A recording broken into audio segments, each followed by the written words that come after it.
পাহাড়ে অশান্তি চলতেছে, আপনারা সবাই জানেন সমস্যাটা কত বড় আর আমাদের এটা কিভাবে ট্যাকেল করা উচিত তাই নিয়ে আমার নিজস্ব মতামত বলবো আজকে। যদিও আমি দেখতে পারতেছি আমার পাঠক দর্শকদের বেশিরভাগ অংশই একটা মতামত অলরেডি নিয়ে ফেলছেন, কিন্তু আমরা সব মতকে বিবেচনায় নিয়ে একটা সমাধানের দিকে আগাবো। এইটা মানতে তো আমাদের কোনো অসুবিধা নাই, তাই না, যে পার্বত্য চট্টগ্রামের সমস্যা জটিল। আর এটাও মানতে অসুবিধা নাই যে এই সমস্যার সমাধান আমাদের করতেই হবে। আমাদের ভুলে গেলে চলবে না পার্বত্য চট্টগ্রাম বাংলাদেশের সার্বভৌম সীমানার মধ্যে, আর পার্বত্য চট্টগ্রামের বাসিন্দারা বাংলাদেশের নাগরিক। এটা মাথায় নিয়ে চিন্তা করলে সমস্যার সমাধান খুব সহজ হয়ে যাবে। আগে আমরা পার্বত্য চট্টগ্রামের সেই অশান্তির ইতিহাসটা একটু দেখে আসি, তাছাড়া আমরা বুঝবো না কোথায় থেকে এটা শুরু হইলো, কে এটা বড় করলো, আর কোন মাথামোটা রাজনৈতিক নেতার কারণে আজকে পাহাড়ের অশান্তি।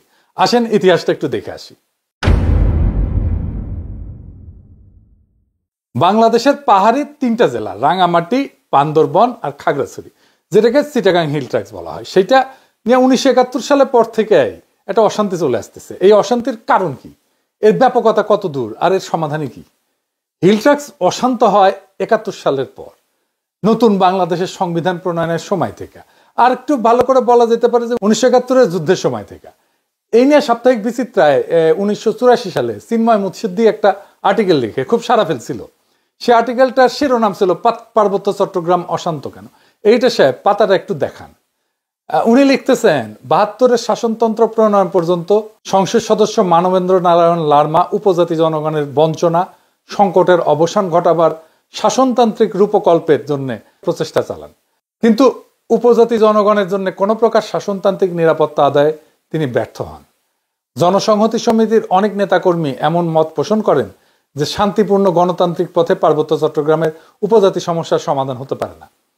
অন্যদিকে মুক্তিযোদ্ধা নামধারী এক শ্রেণীর বাঙালি পার্বত্য চট্টগ্রামে ত্রাসের রাজত্ব চালায় যাচ্ছিল, হত্যা, লুণ্ঠন, নারী ধর্ষণ, জমি দখল ইত্যাদি চালাচ্ছিল নির্বিবাদে। বারবার জানানো সত্ত্বেও এইসব নৃশংস কর্মকাণ্ড দমনের চেষ্টা সরকারিভাবে করা হয়নি। তাহলে শুরু হয়েছে 1971 সাল থেকে। ইন্ডিয়া মনে করতো যে এইখান থেকে সেভেন সিস্টার্সে অস্ত্র যায় মিজো বিচ্ছিন্নতাবাদীদের কাছে, তাই এদিক দিয়া রয়ের তত্ত্বাবধানে স্পেশাল ফ্রন্টিয়ার ফোর্স পাঠায়। 1971-এর সাথে ছিল মুজিব বাহিনী। তারা সাধারণ মানুষকে মাইরা কাইটা গ্রামের পর গ্রাম জ্বালায় দেয়। এটা আমি আলাপ করছি আগের একটা এপিসোডে, এই যে এপিসোড দেখে নিয়েন, তাও আলাপটা আবার করি। আসেন দেখি 1971 থেকে কিভাবে এই অশান্তিটা শুরু হইল। ভারতের তরফ থেকে বাংলাদেশের মুক্তিযুদ্ধে সংশ্লিষ্টতার একটা বড় উপাদান ছিল একটা বিশেষ বাহিনীকে পার্বত্য চট্টগ্রাম দিয়ে অপারেশনে পাঠানো। এইটা করতে চাইছিল। এই বাহিনীর নাম ছিল স্পেশাল ফ্রন্টিয়ার ফোর্স। এটা ছিল রয়ের একটা ফোর্স। জেনারেল উবান ছিলেন এই ফোর্সের প্রথম ইন্সপেক্টর জেনারেল। 1962 সালের শেষ দিকে এই ফোর্সটা গড়ে ওঠে। 71 সালে এই জেনারেল উবানই ছিল মুজিব বাহিনীর প্রশিক্ষক। মুজিব বাহিনী কি ছিল জানেন তো? ছাত্রলীগ, যুবলীগ, আওয়ামী লীগের যৌথ গেরিলা বাহিনী। এটা কিন্তু যুদ্ধ করেনি। আর আজকে তারা মুক্তিযুদ্ধের সিপাহসালার হয়ে গেছে। এই যে ফজা পাগলা, এও মুজিব বাহিনীর কমান্ডার ছিল। উবান শুধু মুজিব বাহিনীর প্রশিক্ষক ছিল না, রক্ষী বাহিনীরও প্রশিক্ষক ছিল। পার্বত্য চট্টগ্রামের চূড়ান্ত অপারেশনের সময় কেবল মুজিব বাহিনী না, স্পেশাল ফ্রন্টিয়ার ফোর্সের নামের ওই আনকনভেনশনাল বাহিনীকে ভারতীয়রা পার্বত্য চট্টগ্রাম দিয়ে বাংলাদেশে ঢুকায় দেয়। এই ফোর্সের দায়িত্ব ছিল চট্টগ্রামে ভারত নিয়ন্ত্রিত মিজোরাম এবং নাগাল্যান্ডের স্বাধীনতা সংগ্রামীদের খুঁজে বের করা এবং নিশ্চিহ্ন করে দেওয়া। এখানেই শেষ না। এই মুজিব বাহিনীর ট্রেনিং এর টাকা কে দিছিল জানেন? অনেক সারপ্রাইজ। এই মুজিব বাহিনীর ট্রেনিং এর সমস্ত অবকাঠামো, প্রশিক্ষণ সহায়তা দিছিল মার্কিন গোয়েন্দা সংস্থা সিআইএ, এবং এই সিআইএ এর টাকাটা আসছিল ইসরায়েল থেকে।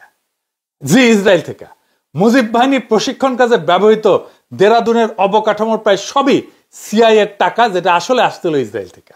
এবং এই অবকাঠামোটাকে ব্যবহার করা হয় স্পেশাল ফোর্সকে প্রশিক্ষণ দেওয়ার জন্য। হাসিনা কথায় কথায় এখন আমেরিকারে গেলায়, ইসরায়েলকে গেলায়, তাই না? কারণ আমেরিকা ট্রেনিং এ মধু আসছিল। আওয়ামী লীগ প্রচার করে না যে আমাদের মুক্তিযুদ্ধের বিরোধিতা করেছিল আমেরিকা, বলে না দেখেন ট্রেনিং তাইলে কেন দিছিল? ট্রেনিং দিছিল যেন এই মুক্তিযুদ্ধ বামপন্থীদের হাতে চলে না যায়। যাই হোক, স্পেশাল ফ্রন্টিয়ার ফোর্সের সাথে মুজিব বাহিনী পার্বত্য চট্টগ্রাম দিয়ে অভিযান শুরু হয় নভেম্বরের শেষে। ওরা ত্রিপুরা রাজ্য থেকে পার্বত্য চট্টগ্রামের পানছড়িতে প্রবেশ করে। তো চাকমারা ভাবে যে বাহ, এরা তো আসছে আমাদের স্বাধীন করে দিতে। ওরা অভ্যর্থনা জানাইতে চায়। একটা খাসিও সাথে নিয়ে গেছিল। মুজিব বাহিনী আর স্পেশাল ফ্রন্টিয়ার ফোর্স এই খাসিটা নিছে, কিন্তু অভ্যর্থনাকারী যারা আসছিল সবাইকে হত্যা করছিল। এরপর তারা পানছড়ির পাহাড়ি গ্রামগুলোতে হামলা শুরু করে। বাড়িঘরে লুটপাট চালায়, আগুন লাগায় দেয়, সামনে যাকে পায় তাকেই খুন করে এবং মেয়েদেরকে ধরে ধরে ধর্ষণ করে। তাদের সেই হামলায় সেদিন পানছড়িতেই 32 জন নিহত হয়। তারপরে পানছড়ি থেকে তারা খাগড়াছড়ির দিকে রওনা হয়। যাওয়ার পথে তারা 176টা বাড়িঘর জ্বালায় দেয়। 14 ডিসেম্বরেও তারা 22 জনকে হত্যা করে, পাহাড়ি জনগণ। এই ছিল আওয়ামী লীগের মুজিব বাহিনীর মুক্তিযুদ্ধ। এটাই তাদের কন্ট্রিবিউশন। বাংলাদেশ থেকে ভারতীয় সামরিক বাহিনী চলে যাওয়ার সময় তাদের সেনাবাহিনীর একটা ব্রিগেড কিন্তু রেখে দেওয়া হয়েছিল কক্সবাজারে, এবং ওই ব্রিগেড 1972 সালের জুলাই পর্যন্ত পার্বত্য চট্টগ্রামে অপারেশন চালায়, তারপরে দেশে প্রত্যাবর্তন করে। এবং কক্সবাজারে ভারতীয় সেনাবাহিনীর একটা ব্রিগেডের উপস্থিতি গোপন রেখেই 72-এর 12ই মার্চ জানানো হয়েছিল যে বাংলাদেশ থেকে সমস্ত ভারতীয় সৈন্য চলে যাচ্ছে। মুজিব যেদিন জয় বাংলা হয় 1975-এ, সেই সময় পার্বত্য চট্টগ্রামে অপারেশন চালানো একটা ভারতীয় হেলিকপ্টার বিধ্বস্ত হয়, মারা যায় ভারতীয় বিমান বাহিনীর কিছু কর্মকর্তা একই দিনে 1975-এর 15 আগস্ট। মুজিব আসলে মূলত পার্বত্য চট্টগ্রামকে ইন্ডিয়ার হাতে তুলে দিছিল। আর সেই ইতিহাসে আর গেলাম না, কিন্তু এখন পার্বত্য চট্টগ্রাম নিয়ে ইন্ডিয়ার পরিকল্পনা কি, আসেন সেটা একটু বুঝে দেখি। ইন্ডিয়ার একটা দুর্বল জায়গা আছে না, চিকেন নেক বইলা, যেটা দখল নিতে পারলে 7 সিস্টার আলাদা করে দেওয়া যাবে। ইন্ডিয়া সেটা নিয়ে সবসময় প্যারার মধ্যে থাকে। আমাদেরও একটা উইক জায়গা আছে, সেটা হইতেছে ফেনী, যা আমাদের বাংলাদেশের মূল ভূখণ্ডের সাথে পার্বত্য চট্টগ্রাম এবং চট্টগ্রামকে যুক্ত করছে। ওই জায়গা দিয়ে পার্বত্য চট্টগ্রামকে আলাদা করে যদি দিতে পারে ইন্ডিয়া, তাহলে চিকেন নেক নিয়ে তার না ভাবলেও চলবে, সে মুফতে একটা সমুদ্র বন্দর পেয়ে যাবে। তাই সে পার্বত্য চট্টগ্রামের সব বিচ্ছিন্নতাবাদীদেরকে অকাতরে সাপোর্ট দেয়, শান্তি বাহিনীকে সাপোর্ট দিছে।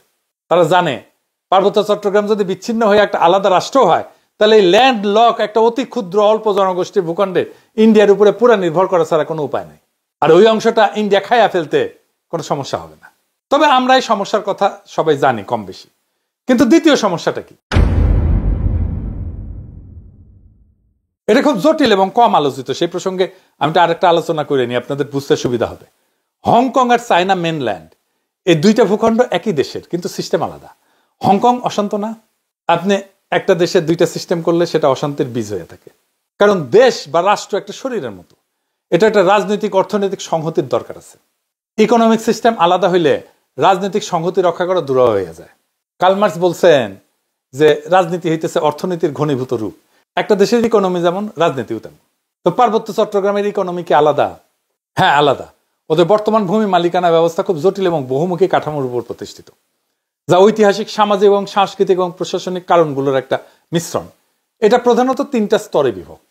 একটা হচ্ছে ঐতিহ্যবাহী ভূমি মালিকানা ব্যবস্থা, এটা সবচেয়ে বড় ভূমি ব্যবস্থাপনা। আনুমানিক 50 থেকে 60% জমি ঐতিহ্যবাহী ভূমি ব্যবস্থাপনার মধ্যে পড়ে। 2 নম্বর হইতেছে জনজাতি ভিত্তিক মালিকানা।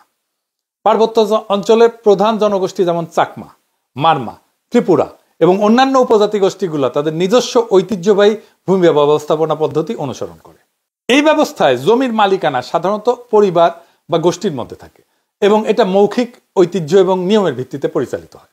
জমি ভোগ দখল এবং ব্যবহার করার অধিকার আছে, কিন্তু তা প্রায় আইনগতভাবে নথিভুক্ত নয়, কোনো দলিল নাই। 3 নম্বর হইতেছে জুম চাষের জমি। পাহাড়ি অঞ্চলে জুম চাষের জন্য ভূমি ব্যবহার করা হয়, যা স্থানীয় জনজাতির একটা ঐতিহ্যবাহী কৃষি পদ্ধতি। এইখানে জমি ব্যক্তিগত মালিকানার অধীনে না, বরং এটা গোষ্ঠীগত ব্যবস্থাপনায় পরিচালিত হয়। এটা গেল পাহাড়িদের নিজস্ব মালিকানা পদ্ধতি। 2 নম্বর আছে সরকারি ভূমি মালিকানা। এর মধ্যে আছে সরকার ঘোষিত রিজার্ভ বন। পার্বত্য চট্টগ্রামের বড় একটা অংশ রিজার্ভ ফরেস্ট এবং সংরক্ষিত বন হিসেবে ঘোষিত। এই ভূমি বন বিভাগ দিয়ে নিয়ন্ত্রিত এবং এতে চাষাবাদ বা বসতি স্থাপন নিষিদ্ধ। তবে অনেক এলাকায় স্থানীয় জনগণ ঐতিহ্যগতভাবে এই ভূমি ব্যবহার করছে, এটাও কিন্তু ভূমি বিরোধের একটা কারণ। সরকারি প্রকল্প যেমন ধরেন কাপ্তাই লেক এবং বাঁধ প্রকল্পের জন্য ব্যাপক ভূমি অধিগ্রহণ করা হয়েছিল, যা স্থানীয় জনগণের ভূমি হারানোর অন্যতম কারণ হয়ে দাঁড়িয়েছে। আমরা এই প্রসঙ্গে আজকে আর আলোচনা করবো না। এটা আনুমানিক 25 থেকে 30% ভূমি সংরক্ষিত বনাঞ্চলের অধীনে সরকারি ব্যবস্থাপনায় আছে। 3 নম্বর হচ্ছে আইনগতভাবে নথিভুক্ত মালিকানা। পাকা দলিলের মাধ্যমে মালিকানা। কিছু কিছু এলাকায় ব্যক্তি বা গোষ্ঠী তাদের জমির দলিল নথিভুক্ত করছে, রেজিস্ট্রি করছে। তবে এইটা পার্বত্য অঞ্চলে খুবই সীমিত এবং সমস্যাযুক্ত, কারণ অনেক জমির মালিকানার বিষয়ে সরকারি রেকর্ড এবং স্থানীয় ঐতিহ্যবাহী নিয়মের মধ্যে সংঘাত আছে। 2001 সালে পার্বত্য চট্টগ্রাম ভূমি বিরোধ নিষ্পত্তি কমিশন গঠিত হয়, যার উদ্দেশ্য ছিল ভূমি বিরোধ সমাধান করা। তবে এটা কখনোই কার্যকরভাবে ভূমি মালিকানা সমস্যার সমাধান করতে পারেনি। কিছু জমি স্থানীয় বা বাঙালি যারা সেটলার গেছে তাদের ব্যক্তিগত মালিকানায় এটা রেজিস্ট্রেশন হয়েছে। এটা খুবই সীমিত এবং বেশিরভাগ ক্ষেত্রে খুবই সমস্যাজনক। এটার মধ্যে প্রবলেম আছে নানা ধরনের। তো ঐতিহ্যবাহী নিয়ম এবং সরকারি রেজিস্ট্রেশনের মধ্যে যে বিভ্রান্তি, এটার কারণে জমি নিয়ে প্রায় বিরোধ দেখা যায়। আনুমানিক 10 থেকে 15% ভূমি ব্যক্তিগত বা দলিল ভিত্তিক মালিকানার আওতায় আছে। তো এই ভূমি ব্যবস্থার মূল সমস্যাটা কি? পার্বত্য জনগোষ্ঠী তাদের ঐতিহ্যগত নিয়মে জমি ভোগ দখল করলেও তা প্রায়ই সরকারি আইনে স্বীকৃত না। তারপরে উচ্ছেদ হয়, যেমন কাপ্তাই লেকে উচ্ছেদ হয়েছে, স্থানীয় জনগণের জমি হারানোর ঘটনা ঘটছে। রিজার্ভ বনের যে সিস্টেমটা আছে, এটা সংরক্ষিত বন, এখানে স্থানীয় জনগণ চাষাবাদ করতো ঐতিহ্যগতভাবে। তো এটা নিয়ে সরকারের সাথে একটা বিরোধ লেগে থাকে। তো সমতলের অনেকে বলে যে আমরা কেন পার্বত্য চট্টগ্রামে গিয়ে জমি কিনতে পারবো না? সমস্যা বুঝেছেন তো? আপনি কার কাছ থেকে জমি কিনবেন? দলিলই তো নাই। দলিল তো মুখে মুখে, মালিকানা তো আর ব্যক্তির না যে আপনি কারো কাছ থেকে কিনলেন। মালিকানা সামাজিক, প্রায় 60% জমির মালিকানা সামাজিক। এই বাস্তবতাটা তো বুঝতে হবে। এই সমস্যার সমাধান কি?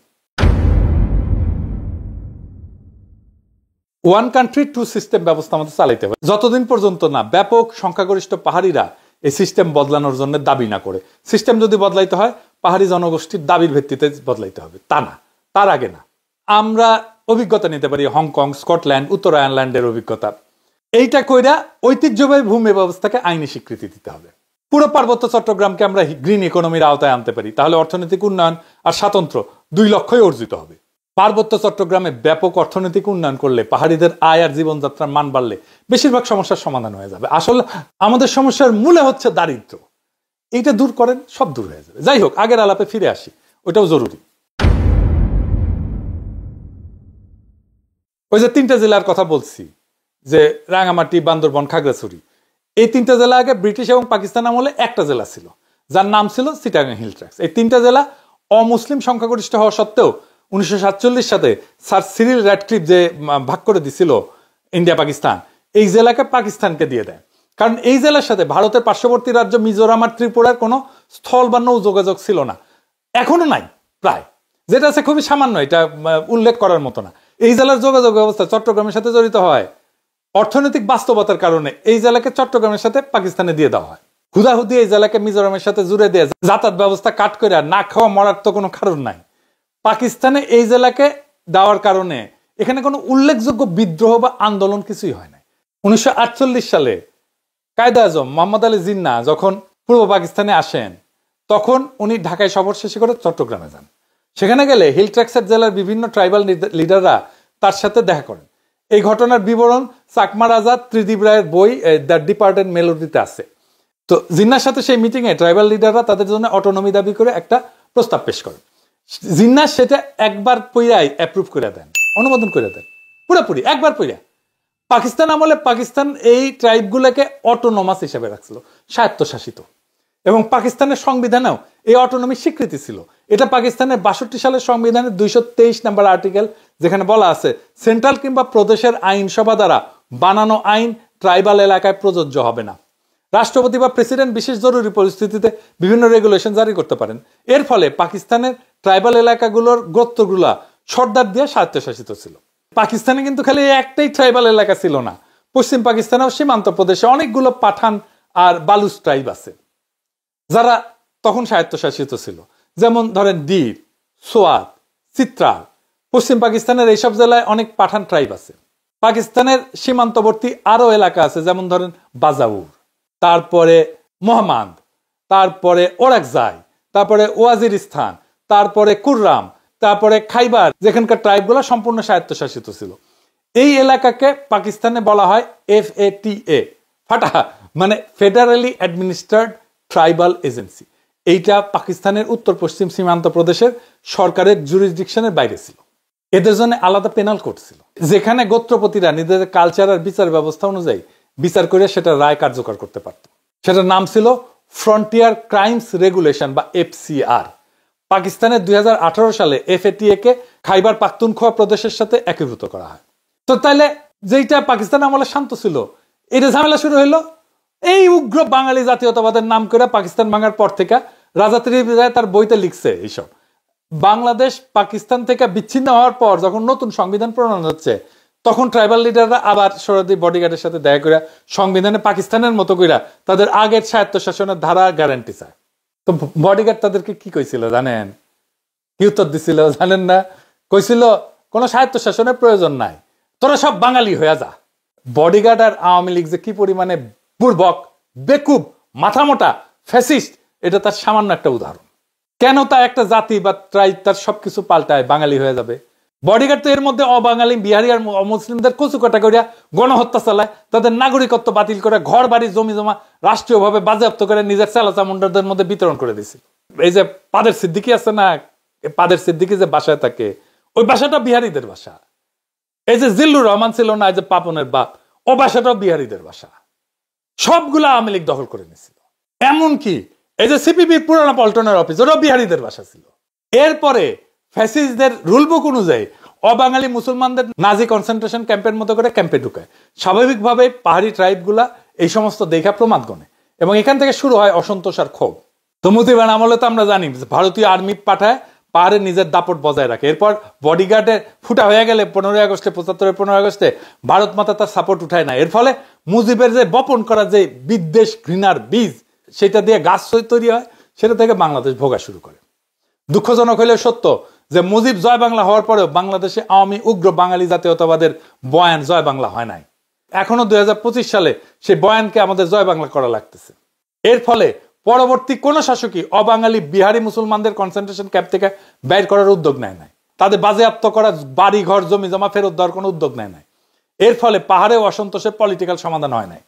এখন আমরা দেখব পাহাড়ে অশান্তির সমাধান কি। আমি আগে একটা গ্রিন ইকোনমিক জোনের আলাপ করছিলাম এপিসোডে, আপনারা দেখছেন।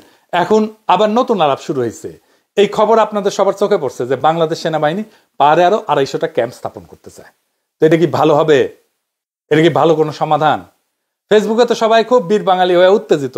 এইসব নিয়ে উত্তেজিত হওয়ার আগে সামরিক বাস্তবতা বুঝতে হবে। সামরিকভাবে সব সমস্যার সমাধান করা গেলে 1971-এ পাকিস্তান হারতো না। জাস্ট গারপেলি করে মারা খাইছে ইন্ডিয়ার কাছে। কাশ্মীরও ইন্ডিয়া তাহলে ঠান্ডা করে দিত এতদিনে। আফগানিস্তান থেকে, ভিয়েতনাম থেকে আমেরিকা পলাইতো না। রাশিয়া এতদিনে ইউক্রেন দখল করে ফেলতো। আর ইসরায়েল প্যালেস্তাইনকে সাফা করে ফেলতো। গাজারে সাফা করে ইসরায়েল টিকতে পারতেছে না। আসাদ এখনো টিকে থাকতো ক্ষমতা সিরিয়ার। সবার উপরে কাঁঠাল রানী হাসিনা দিল্লি পলাইতো না। এখানে লাগবে ধৈর্য, দরদ, আন্তরিকতা আর রাজনৈতিক প্রজ্ঞা। রক্ত গরম কইরা প্রচুর উদ্দীপনা তৈরি করা যায়, কিন্তু সমস্যার সমাধান করা যায় না। সেনাবাহিনীর স্ট্রাকচারটা বুঝে দেখি, তাইলে বুঝতে পারবেন যে এই প্রস্তাবটা কতটুকু বাস্তবসম্মত। বাংলাদেশের সেনাবাহিনীতে 10টা ডিভিশন আছে। সেনাবাহিনীর সৈন্যদেরকে ডিভিশন হিসেবে ভাগ করা হয়। এক ডিভিশনে 1500 থেকে 1800 সৈন্য থাকে। একটা ডিভিশনে 3টা ব্রিগেড থাকে। একটা ব্রিগেডে 3000 থেকে 4000 সৈন্য থাকে। তাছাড়া ডিভিশনে আরো সাপোর্টিং ইউনিট থাকে, যেমন artillery, medical core, supply, workshop, আরো ইউনিট থাকে। বাংলাদেশের 10টা ডিভিশনে কোনটার অবস্থান কোথায় সেটা একটু জেনে নেওয়া যাক। যশোরে 55 ডিভিশন, বগুড়াতে 11 ডিভিশন, রংপুরে 66 ডিভিশন, ভারতের পশ্চিমবঙ্গের সাথে সীমান্তেই 3টা ডিভিশন। এরপর উত্তর মেঘালয়ের বিপরীতে টাঙ্গাইলের ঘাটাইলে 19 ডিভিশন আর সিলেটে 17 ডিভিশন। মোট 5টা ডিভিশন গেল। ত্রিপুরার বর্ডারে কুমিল্লাতে আছে 33 ডিভিশন, বার্মার বর্ডারে কক্সবাজারে 10 ডিভিশন, চট্টগ্রামে আছে 24 ডিভিশন। টোটাল 8টা ডিভিশন গেল। দক্ষিণবঙ্গে বরিশালের 7 ডিভিশন আর ঢাকার কাছে সাভারে 9 ডিভিশন।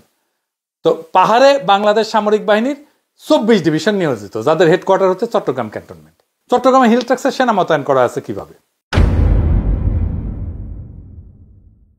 চট্টগ্রাম হিল ট্যাক্সে নিয়োজিত আছে 24 ইনফ্যান্ট্রি ডিভিশন এবং এখানে তারা কাউন্টার ইনসার্জেন্সি মুডে পরিচালিত হয়। মানে এক যুদ্ধ একটা জিনিস আর কাউন্টার ইনসার্জেন্সি আর একটা জিনিস। 1997 সালের চট্টগ্রাম হিল ট্যাক্স শান্তি চুক্তির পর থেকে কাউন্টার ইনসার্জেন্সি পরিভাষাটা আনুষ্ঠানিকভাবে ব্যবহার করা হয় না এবং কার্যক্রমগুলো বর্তমানে কিছুটা প্রতিরক্ষামূলক চরিত্র ধারণ করছে। বর্তমানে 3টা ইনফ্যান্ট্রি ব্রিগেড এবং একটা আর্টিলারি ব্রিগেড মোতায়েন করা আছে হিল ট্যাক্সে। 69 ইনফ্যান্ট্রি ব্রিগেড বান্দরবনে, 203 ইনফ্যান্ট্রি ব্রিগেড খাগড়াছড়িতে আর 305 ইনফ্যান্ট্রি ব্রিগেড রাঙামাটিতে। 24 আর্টিলারি ব্রিগেড আছে গুইমারাতে। তো কাউন্টার ইনসার্জেন্সির কৌশল অনুসারে ব্রিগেডগুলোকে রিজন এবং ব্যাটালিয়নগুলোকে জোনে অভিহিত করা হয়। সাধারণত একটা রিজন একটা জেলার দায়িত্ব থাকে। তবে খাগড়াছড়ি জেলা তুলনামূলক বড় হওয়ায় সেখানে একটা ইনফ্যান্ট্রি ব্রিগেড এবং একটা আর্টিলারি ব্রিগেড মোতায়েন করা আছে। প্রত্যেকটা জোন এক বা একাধিক উপজেলার নিরাপত্তা দায়িত্ব পালন করে, যা এলাকার আকার, নিরাপত্তা পরিস্থিতির উপরে নির্ভরশীল। এবং প্রত্যেকটা জোনে মানে একটা ব্যাটালিয়নে প্রায় 600 থেকে 800 সদস্য থাকে। প্রত্যেক জোন সাবজোনে বিভক্ত থাকে, যেখানে একটা কোম্পানি একটা সাবজোনের দায়িত্বে থাকে। প্রত্যেকটা সাবজোনকে আবার পুনরায় 2 থেকে 3টা ক্যাম্পে বিভক্ত করা হয়। এই প্রেক্ষাপটে চট্টগ্রাম হিলট্র্যাক্সের ব্রিগেড কমান্ডারকে রিজন কমান্ডার, ব্যাটালিয়ন কমান্ডারকে জোন কমান্ডার এবং কোম্পানি কমান্ডারকে সাব জোন কমান্ডার বলা হয়। একটা ক্যাম্পে সাধারণত 30 থেকে 50 জন সেনা সদস্য থাকে এবং একজন অফিসারের দায়িত্বে থাকে। ক্যাম্প সাধারণত একটা প্লাটুনের কিছু বেশি শক্তি দিয়ে গঠিত হয়। সেনা ক্যাম্পের পাশাপাশি চট্টগ্রাম হিলট্র্যাক্সে বিজেপি থাকে, সশস্ত্র পুলিশ থাকে, আনসার বাহিনীর ক্যাম্পও থাকে। নিরাপত্তা কার্যক্রম পরিচালনার ক্ষেত্রে এইসব ক্যাম্প সেনাবাহিনীর অপারেশন কমান্ডের অধীনে থাকে। এই কাউন্টার ইনসার্জেন্সি কার্যক্রমে চিটাগাং হিলট্র্যাক্সের সেনাবাহিনীর মৌলিক ইউনিট হচ্ছে একটা ক্যাম্প। প্রত্যেকটা ক্যাম্পের নির্দিষ্ট দায়িত্বপূর্ণ এলাকা থাকে। ওই এলাকায় তারা নিয়মিত বিশেষ টহল পরিচালনা করে, সড়ক পথের নিরাপত্তা নিশ্চিত করে এবং সামগ্রিক আইন শৃঙ্খলা পরিস্থিতি নিয়ন্ত্রণে রাখে। অন্যদিকে সশস্ত্র পুলিশ এবং আনসার সাধারণত স্থায়ী পোস্ট পরিচালনা করে। তো তাইলে একটা ডিভিশনে আমরা হিসাব করে দেখতে পারি এক প্ল্যাটুনে 30 থেকে 35 জন সৈন্য থাকে। আমাদের 24 ডিভিশনে পুরোটাই পাহাড়ে ডিপ্লয়েড বিভিন্ন ক্যাম্পে। আরো নতুন 250টার মতো ক্যাম্প, মানে 250টা নতুন প্ল্যাটুন লাগবে, তাই না? তা আকাশ থেকে আসবে না। অর্থাৎ এই দাবি মিটাইতে গেলে পাহাড়ের চট্টগ্রামের 24 ডিভিশন ছাড়াও আরো 2টা ডিভিশন ডিপ্লয় করতে হবে। এই ডিভিশন আসবে কোত্থেকে? পাহাড়ে অতিরিক্ত 2টা ডিভিশন মোতায়েন করা মানে ভারতের সাথে আমাদের সীমান্ত থেকে 2টা ডিভিশন পুল আউট করতে হবে, করে সেটাকে পাহাড়ে ডিপ্লয় করা লাগবে। এর ফলে ভারতের সাথে সীমান্ত এলাকায় 2টা সীমান্ত এলাকা খালি হয়ে যাবে, 2টা ডিভিশন খালি, 2টা ক্যান্টনমেন্ট ফাঁকা হয়ে যাবে। রে ভাই, এইটা কেমনে আপনারা চিন্তা করলেন? তাও এটা আর্মি থেকে সিদ্ধান্ত দেওয়া হয়েছে, তাও আর্মি থেকে চাওয়া হয়েছে। এটা কোনোভাবে কোনো দূরদর্শী সিদ্ধান্ত না, বরং আত্মঘাতী একটা সিদ্ধান্ত। পাহাড়ে আমাদের যেটা হইতেছে সেটা কত ইনসিগনিফিক্যান্ট, এটা কোনো বড় ধরনের ইনসার্জেন্সিও না। এটা আলাপে একটু পরে আসতেছি।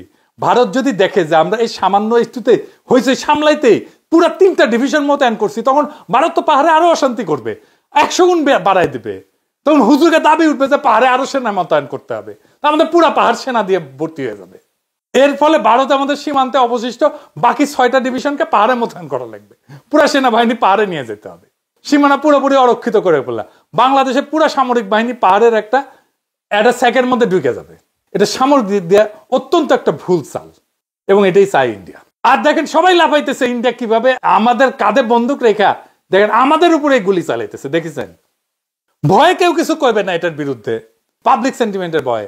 আমাদের তো মূল সীমানা পাহাড় না, সমতল ভূমি, যেখানে দেশের 98% জমি জমা অর্থনীতি আছে। আমাদের সামরিক প্রতিরক্ষার মূল পলিসি হওয়া উচিত সমতল ভূমি ভারতের আগ্রাসন থেকে রক্ষা করা। চট্টগ্রাম হিলট্র্যাক্সের বাংলাদেশ থেকে বিচ্ছিন্ন হওয়ার সামরিক সম্ভাবনা কি আছে? কোনো সম্ভাবনা নেই, শূন্য। কেন শূন্য?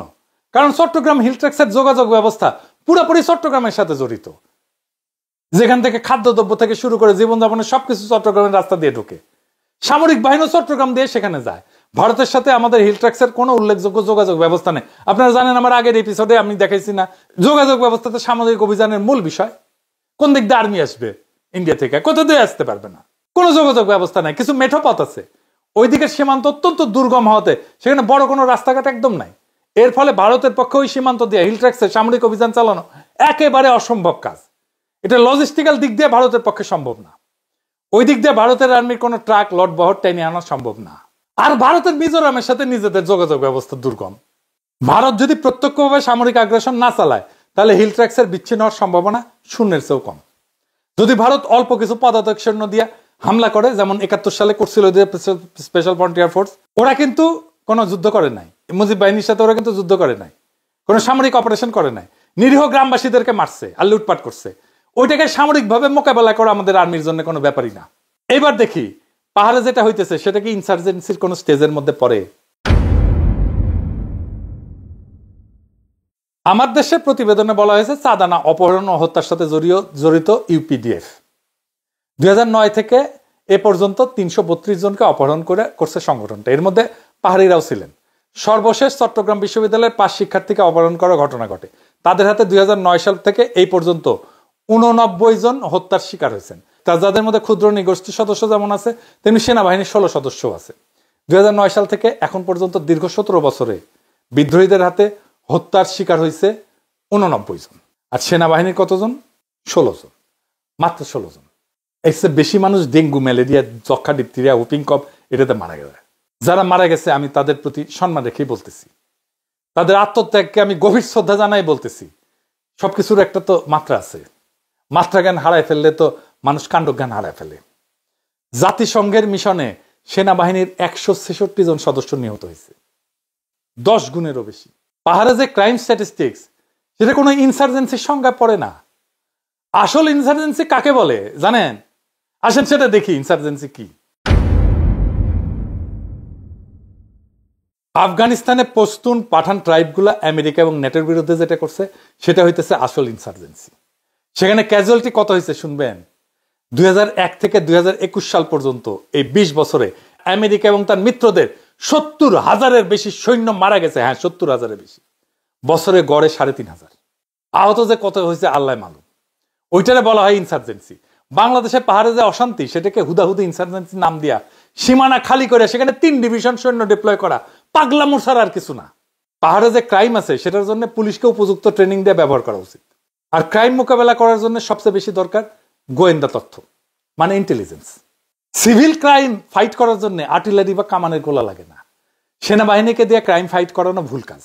সেনাবাহিনী যদি চোর ডাকাত ধরে আর অন্য দেশের সামরিক বাহিনীর ভারী অস্ত্র ট্যাঙ্ক মোকাবেলা করার প্রশিক্ষণ না নিয়ে রাস্তাঘাটে ডাকাত ধরার জন্য টহল দিতে থাকে, তাহলে তো পুরো সেনাবাহিনী নষ্ট হয়ে যাবে। এসব পুলিশের কাজ। দরকার হলে পুলিশের লোক বল বাড়ানো উচিত, পুলিশের ইন্টেলিজেন্স কালেকশন ক্যাপাসিটি বাড়ানো উচিত, পুলিশের গোয়েন্দা সক্ষমতা বাড়ানো উচিত, পুলিশের বাজেট বাড়ানো উচিত। এই সমস্ত কাজে সেনাবাহিনী ব্যবহার একদম বন্ধ করা উচিত। এই জন্য আমি বলি সেনাবাহিনী এখন থেকে ব্যারাকে ফিরে যাক, কোনো দরকার নাই ম্যাজিস্ট্রেসি পাওয়ার নিয়ে মাঠে থাকার। এরপর বলা আছে পাহাড়ে বিভিন্ন গ্রুপ চাঁদা তোলে। সে চাঁদার পরিমাণ কত? আমার দেশের রিপোর্টে আছে সব গ্রুপ মিলে 3 জেলাতে সারা বছর চাঁদা তুলছে 350 কোটি টাকা। হ্যাঁ, হাসমু না কানমু? হ্যাঁ, এডিটার সাহেব এরা ঘোড়ার হাসি দেন, আমার তো হাসি আসছে না, হাসার চেষ্টা করলাম, দেন না ঘোড়ার হাসি। ঢাকা শহরে শুধু পরিবহন খাতে সারা বছরের চাইতে অন্তত 10 কোটি টাকা বেশি চাঁদাবাজি হয়। দৈনিক 1 কোটি টাকা চাঁদা ওঠে এখান থেকে। হাসিনার পিয়ন 400 কোটি টাকা কামাইছে। পাহাড়ের সমগ্র গোষ্ঠী মিলে সারা বছর যা চাঁদাবাজি করে, খালি পিয়ন তার চেয়ে বেশি চাঁদাবাজি করে। তাহলে পাহাড়ে অশান্তির সমাধান কি? পাহাড়ে যে সমস্যা সেটা পলিটিক্যাল প্রবলেম, মিলিটারি প্রবলেম না। পলিটিক্যাল প্রবলেমের সমাধান পলিটিক্যাল ভাবে হওয়া উচিত, সামরিক ভাবে না। তো কি পলিটিক্যাল সমাধান আছে? পাকিস্তান আমলের মতো ট্রাইবগুলোকে অটোনমি দিয়ে দেওয়াই সবচেয়ে বেস্ট পলিটিক্যাল সলিউশন। এই অটোনমিকে সাংবিধানিকভাবে স্বীকৃতি দেওয়া উচিত। সংবিধানে পাকিস্তান আমলের মতো এই অটোনমির ব্যাপারে সাংবিধানিক ধারা যোগ করা উচিত। খালি আওয়ামী উগ্র বাঙালি জাতীয়তাবাদের নামে পাহাড়ে এই ট্রাইবগুলার অটোনমি কেড়ে নেওয়ার ছিল অত্যন্ত ফ্যাসিস্ট এবং বোকামিপূর্ণ সিদ্ধান্ত, যেটা আমরা আজও কন্টিনিউ করতেছি। এই আওয়ামী বাঙালি জাতীয়তাবাদী বয়ানের খপ্পরে পইরা আমরা অসংখ্য অবাঙালি মুসলমান বিহারীদেরকে গণহত্যা করে কনসেন্ট্রেশন ক্যাম্পে ঢুকে একদম শেষ করে দিছি। বহুত বাঙালি আনা 54 বছর, এবার থামা উচিত। এই বাঙালি আনা বন্ধ করা উচিত। পাকিস্তান আমলে যখন 2 পাকিস্তানের ট্রাইবগুলো অটোনমাস ছিল, তখন তো পাকিস্তানিরা বলে নাই যে ট্রাইবগুলো বিচ্ছিন্ন হয়ে যাবে। তাদের মধ্যে তো অমূলক ভয় কাজ করে নাই। এই সমস্ত সম্পূর্ণ ভিত্তিহীন কথাবার্তা। আসল স্টেটসম্যানের পরিচয় হচ্ছে এই সমস্ত ব্যাপারকে প্রজ্ঞার সাথে ডিল করা, হুজুগে বা আবেগে না চলা। আর্মি কেমনে 250 ক্যাম্প করার প্রপোজাল দিচ্ছে, এটা আমার মাথায় আসতেছে না। ভারতে যে ব্রিটিশ এম্পায়ার এত বড় ছিল, যেটা ইতিহাসে কেউ করতে পারে নাই। অশোক বলেন, আওরঙ্গজেব বলেন, কেউ এত বড় সাম্রাজ্য শাসন করে নাই। সেই ব্রিটিশ সাম্রাজ্য কত বড় সামরিক বাহিনী দিয়ে রক্ষা করা হইতো জানেন?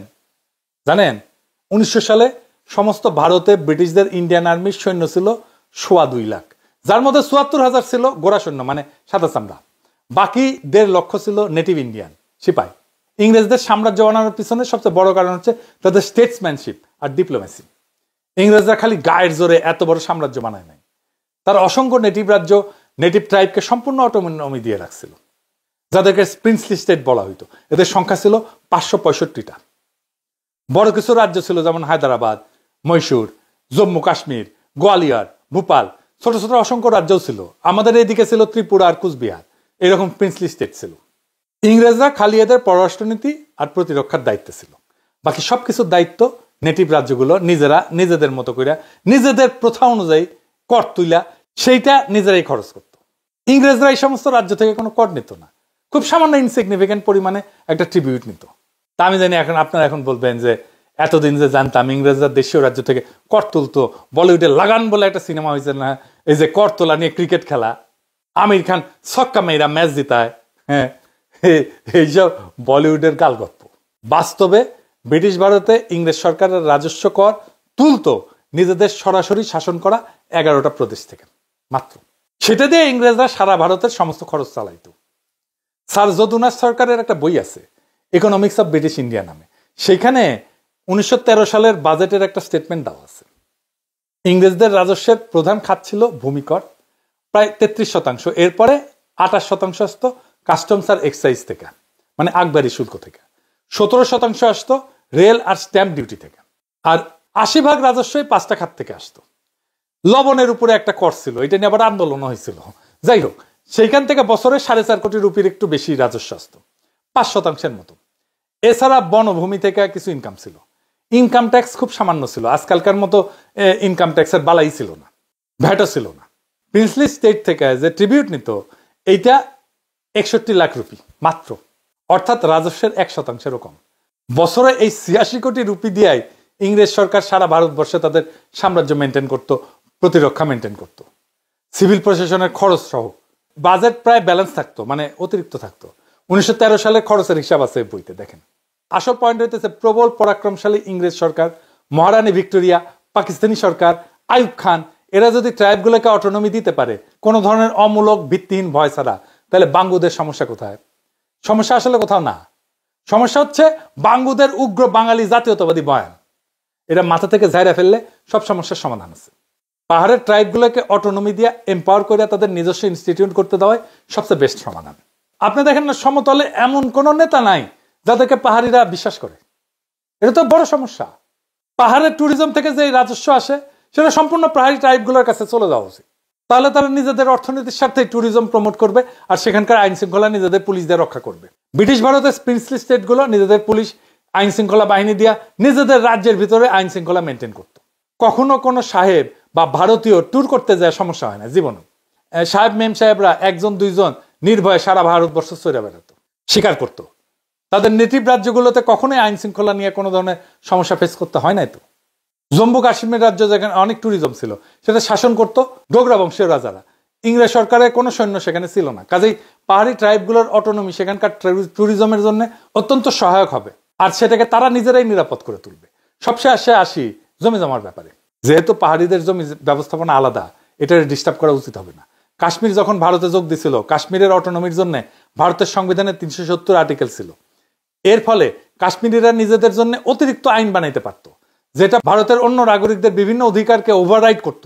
যেহেতু কাশ্মীরের ডেমোগ্রাফিক্সের পরিবর্তন একটা বড় একটা এক্সপ্লোসিভ রাজনৈতিক ইস্যু, তাই কাশ্মীরিরা আইন করেছিল যে ভারতের বাইরে অন্য রাজ্যের মানুষ কাশ্মীরে এসে জমি জমা কিনতে পারবে না। কাশ্মীরের মুসলমানদের যৌক্তিক ভয় ছিল যে তা না হলে ভারতের অন্য রাজ্য থেকে হিন্দু মাইগ্রেট করে কাশ্মীরের ডেমোগ্রাফিতে মুসলমান সংখ্যাগরিষ্ঠ থেকে সংখ্যালঘু বানায় ফেলবে। হিন্দুত্ববাদী বিজেপি আর মোদী এই জন্যই ক্ষমতা এসে 2019 সালে ভারতের সংবিধানে এই আর্টিকেল 370 বাতিল করে দেয়। ফলে কাশ্মীর উপত্যকা বিক্ষোভে উত্তাল হয়ে পড়ে। ভারত পুরা 1.5 বছর কাশ্মীরের লকডাউন, যোগাযোগ ব্ল্যাকআউট আর ইন্টারনেট সংযোগ বন্ধ করে রাখছিল। আমরা কি মোদীর মতো হব? কাশ্মীর যেভাবে ঠান্ডা করতে চাই, আমরা সেভাবে পার্বত্য চট্টগ্রাম ঠান্ডা করতে চাই? আমাদের পাহাড়ের জন্য বেস্ট সমাধান হচ্ছে পাহাড়ি ট্রাইবগুলোকে অটোনমি দেওয়া, ট্যুরিজম সহ বিভিন্ন রাজস্ব পুরোটাই তাদেরকে দিয়ে দেওয়া, তাদের দিয়েই লোকাল আইন শৃঙ্খলা মেনটেন করানো, আর পাহাড়িদের ভূমি ব্যবস্থাপনার রাষ্ট্রীয় স্বীকৃতি দেওয়া, 1 country 2 system। পার্বত্য চট্টগ্রামের সংকট এটা সামরিক না, একেবারেই রাজনৈতিক। ইতিহাস, অর্থনীতি আর সামাজিক বাস্তবতা প্রমাণ করে দিছে যে বন্দুক দিয়া পাহাড়ে শান্তি আনা যাবে না, যায়নি এতদিন, বরং সেটা অশান্তিকে দীর্ঘস্থায়ী করছে। সমাধান লুকায় আছে পারস্পরিক শ্রদ্ধা, রাজনৈতিক প্রজ্ঞা আর ন্যায্য স্বীকৃতির মধ্যে। আমাদের সামনে 2টা পথ খোলা আছে। একদিকে উগ্র জাতীয়তাবাদী হুজুগ, যা কেবল নতুন ক্ষত তৈরি করবে। অন্যদিকে প্রজ্ঞার পথ, যেখানে পাহাড়ি জনগোষ্ঠীর ঐতিহ্য এবং স্বায়ত্ত শাসনকে সাংবিধানিক মর্যাদা দিয়া রাষ্ট্রকে আরো শক্তিশালী করা সম্ভব। যদি আমরা ব্রিটিশ আমল, পাকিস্তান আমল কিংবা বৈশ্বিক উদাহরণ থেকে শিক্ষা নেই, তাহলে বুঝবো অটোনমি মানে বিচ্ছিন্নতা না, বরং সেটাই টেকসই শান্তি এবং উন্নয়নের নিশ্চয়তা। 1970-এর নির্বাচনে বাঙালিরা অটোনমি চাইছিল পাকিস্তানের কাছ থেকে, সেইটা দিলে পাকিস্তান ভাঙত না। তাই এখন প্রয়োজন সাহসী নেতৃত্বের, যারা আবেগ না দূরদর্শী কৌশল দিয়ে আগাবে। পাহাড়ি বাঙালি মিলেই যদি আমরা 1 দেশ 2 ব্যবস্থা মডেলে আস্থা রাখি, তবে গ্রিন ইকোনমি, পর্যটন, শিক্ষা, স্বনির্ভরতার পথে নতুন দিগন্ত উন্মোচিত হবে। পাহাড়কে জয় করার জন্য সেনা না, দরকার আস্থা এবং শান্তির পথ তৈরি করার। গুলি না, দরকার রাজনৈতিক প্রজ্ঞার ভালোবাসা। এই পথে হাঁটলেই পাহাড়ে অশান্তি মিলায় যাবে, আর বাংলাদেশ সত্যিকার অর্থেই একটা সমন্বিত, ন্যায়ভিত্তিক, ইনসাফপূর্ণ, শক্তিশালী রাষ্ট্র হিসেবে দাঁড়াবে। ইনকিলাব জিন্দাবাদ।